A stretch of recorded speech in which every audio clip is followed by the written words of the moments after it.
अस्सलाम वालेकुम। तो आज हमारा टॉपिक है angle of repose. Previous lecture में हमने पढ़ा था एंगल ऑफ फ्रिक्शन। आज हम देखेंगे एंगल ऑफ रिपोज क्या होता है और एंगल ऑफ फ्रिक्शन के साथ इसकी क्या रिलेशन है। हम किसको बोलेंगे एंगल ऑफ फ्रिक्शन और किसको बोलेंगे angle of repose. To understand angle of repose, we draw a diagram. For example, if we have a plane surface, horizontal surface, and we place some body on it. After that, we give some elevation. We give some elevation to this surface. We give some elevation to this surface. हम क्या करेंगे, हम इसको incline करेंगे at some angle. इस surface को हमने incline किया, जो ये बॉडी है इस पर कोई भी फोर्स, हॉरिजॉन्टल फोर्स अप्लाई नहीं हो रहा था और ये सिंपली वेट इस पे अपवर्ड डाउनवर्ड्स हो रहा होगा और अपवर्ड्स नॉर्मल रिएक्शन, और ये रेस्ट पर थी, ये इक्विलिब्रियम में थी, इसमें हॉरिजॉन्टल फोर्स कोई नहीं था। तो हमने प्लेन को इंक्लाइन किया एट सम एंगल, तो ये बॉडी आएगी इधर, लेकिन ये फिर भी रेस्ट पर होगी। ठीक है, आप ये अंडरस्टैंड कीजिए, ये बॉडी यहाँ पर है, हमने प्लेन को इंक्लाइन किया तो ये बॉडी आ गई इधर, लेकिन ये रेस्ट पर है क्योंकि इसको हॉरिजॉन्टल फोर्स मत है कोई। तो हमने प्लेन को और इंक्लिनेशन दे दी, बॉडी आ गई इधर, लेकिन ये फिर भी रेस्ट पर है। हमने और इंक्लाइन करते गए तो एक पॉइंट ऐसा आएगा, एक एंगल ऑफ इंक्लिनेशन ऐसा होगा कि जब ये बॉडी इस इंक्लाइन सरफेस पर होगी तो ये खुद स्लाइड करना स्टार्ट करेगी। तो एक पॉइंट जब हम इंक्लाइन करते गए तो एक पॉइंट ऐसा आएगा कि ये बॉडी स्लाइड करना स्टार्ट करेगी डाउनवर्ड्स। तो the moment the body just begins to slide, जब ये अभी तक ये रेस्ट में थी, लेकिन जिस मूवमेंट पर ये स्लाइड करना स्टार्ट करेगी उस पर जो मिनिमम एंगल होगा इधर, उसको हम बोलेंगे एंगल ऑफ रिपोज। जो मिनिमम एंगल ऑफ इंक्लिनेशन होगा तो इसको हम बोलेंगे it is the minimum angle of inclination of an inclined plane with the horizontal, so that a body placed on this inclined plane just begins to slide.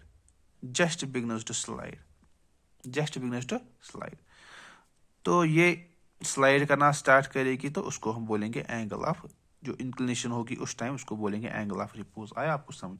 तो अब हम देखेंगे mathematically इसको, थोड़ी सी इक्वेशन निकालेंगे, हम यहाँ पर ड्रा करेंगे ये अब अच्छे से। फॉर एग्जांपल ये है ये बॉडी, इस बॉडी का it tends to move downwards, ये स्लाइड करेगा ना अब डाउनवर्ड्स।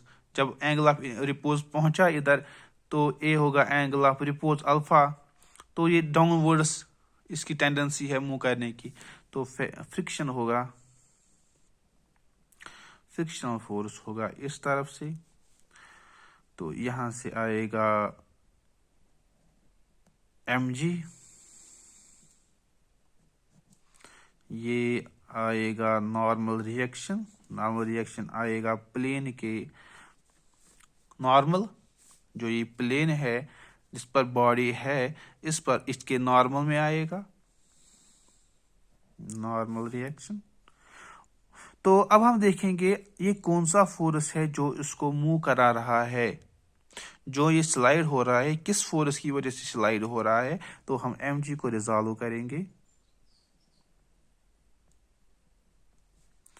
एक इस तरफ से और एक इस तरफ से। तो ये वाला फोर्स है जो इसको स्लाइड करा रहा है। तो अब हम क्या देखेंगे, एंगल क्या आएगा। देखिए अगर ये यहाँ पर अल्फा है, दिस इज अल्फा, तो अगर हम ये हम करेंगे थोड़ा एक्सटेंड, तो अगर ये हम एक्सटेंड किया यहाँ तक बराबर, तो अब ये ट्रायंगल बन गया, ये बन गया ट्रायंगल। तो ये है एंगल अल्फा, ये है 90 डिग्री। तो ये क्या आएगा, ये है अल्फा, ये है 90 डिग्री, तो ये क्या आएगा टोटल। अब हमको पता है जो टोटल होता है वो होता है 180 degree, sum of 3 angles of a triangle.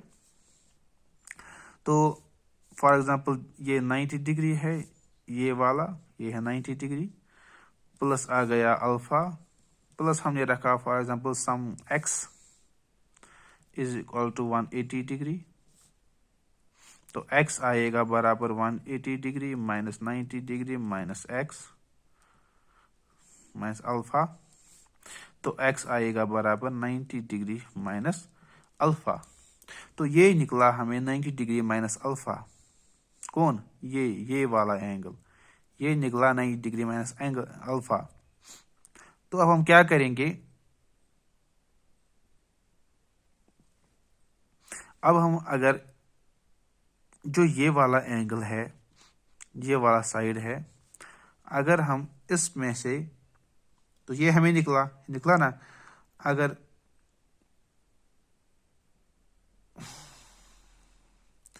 अगर यहां से हम डालेंगे एक लाइन पैरेलल टू दिस, एक लाइन हमने डाली पैरेलल टू दिस, या यहां से डालेंगे, ये हमने एक्सटेंड किया था, या यहां से डालेंगे, ये हमने किया यहां तक एक्सटेंड, ये भी किया यहां तक, तो ये हमने डाली लाइन पैरेलल टू दिस। अब ये और ये पैरेलल में है और ये लाइन इनको इंटरसेक्ट कर रही है, ये वाली। तो अगर इसमें से ये वाला एंगल 90 डिग्री माइनस अल्फा है, तो ये भी होगा 90 डिग्री माइनस अल्फा। देखिए ये बना रहा है ऐसे ऐसे ऐसे और ऐसे, तो ये भी आएगा 90 डिग्री माइनस अल्फा। अगर ये है 90 डिग्री, क्योंकि ये आ रहा है वो डाउनवर्ड्स, ये इस पे 90 डिग्री एंगल बना रहा है, ये आएगा 90 डिग्री माइनस अल्फा। तो ये क्या आ गया फिर, ये क्या आ गया, ये आ गया 90 डिग्री, ये आ गया 90 डिग्री, ये आ गया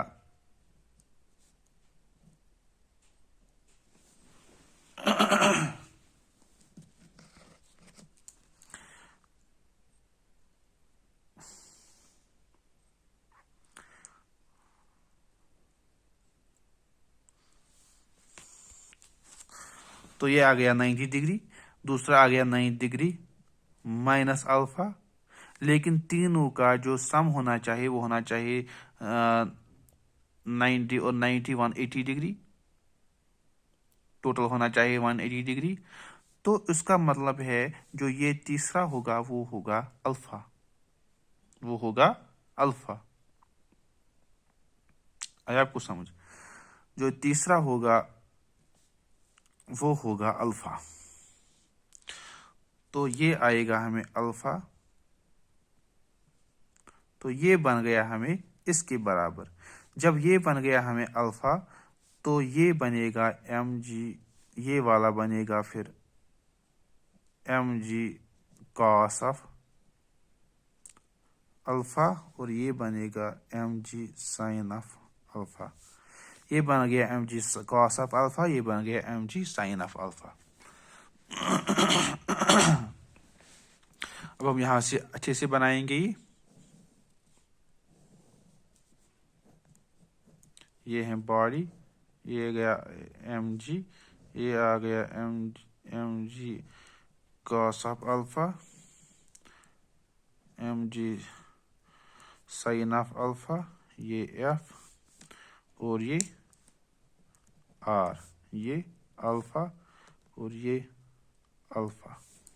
ठीक, अब हम देखेंगे जो ये बॉडी है देखिए ये स्लाइड करना स्टार्ट करेगी, लेकिन अभी ये जस्ट बिगिन टू स्लाइड। को उस टाइम पर क्या होगा, ये होगा इसके बराबर, कि बैलेंस में होगा, f होगा mg साइन ऑफ अल्फा के बराबर। ठीक, क्योंकि ये अभी स्टार्ट करने वाला है, स्टार्ट होने वाला है स्लाइड करना, तो f आएगा बराबर mg साइन ऑफ अल्फा।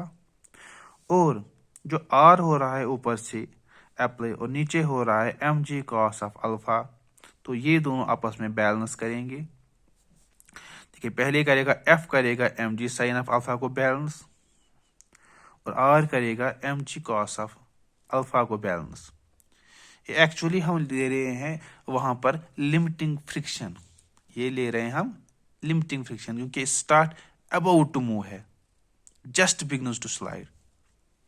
तो F is equal to M G sine of alpha और आर आएगा बराबर M G cos of alpha. देखिए ये आएगा बराबर इसकी, क्योंकि अभी ये मूव नहीं हुआ, अभी ये बस बिगिन करेगा मूव करना। तो एफ आएगा इसके बराबर, आर आएगा इसके बराबर। अगर हम इनको डिवाइड करेंगे तो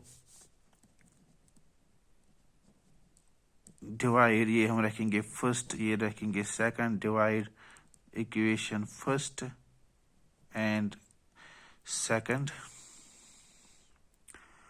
तो एफ डिवाइड बाई आर आएगा बराबर F divide by R is equal to M G sine of alpha divide by M G cos of alpha. M G और एम जी कटेगा, एफ डिवाइड बाई आर वो क्या होता है बराबर, आपने पढ़ा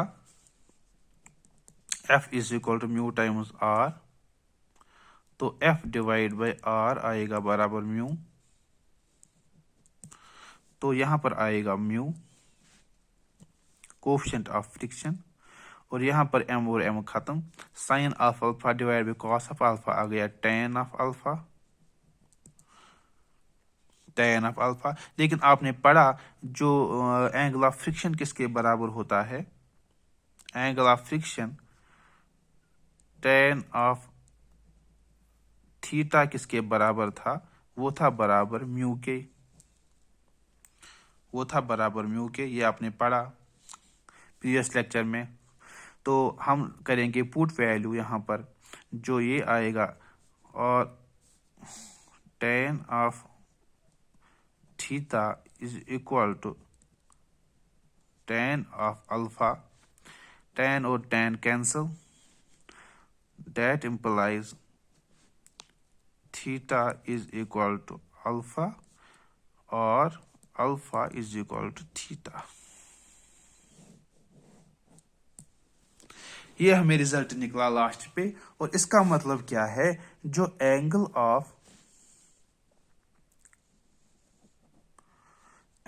ऑफ रिपोज होता है वो होता है बराबर किसके, एंगल ऑफ फ्रिक्शन के बराबर। एंगल ऑफ रिपोज आया हमें बराबर एंगल ऑफ फ्रिक्शन की। तो ये रिलेशंस है, आप ये हमेशा याद रखेंगे क्योंकि हमें ये जरूरत लगेंगे फिर न्यूमेरिकल्स करने में। को क्या हुआ, एंगल ऑफ रिपोज निकला हमें बराबर एंगल ऑफ फ्रिक्शन के। तो आज के लिए यही टॉपिक था, तो अगले लेक्चर में हम कुछ नया देखेंगे। तो होप्स आपको अंडरस्टैंड हो गया होगा अच्छे से। तो खुदा हाफिज।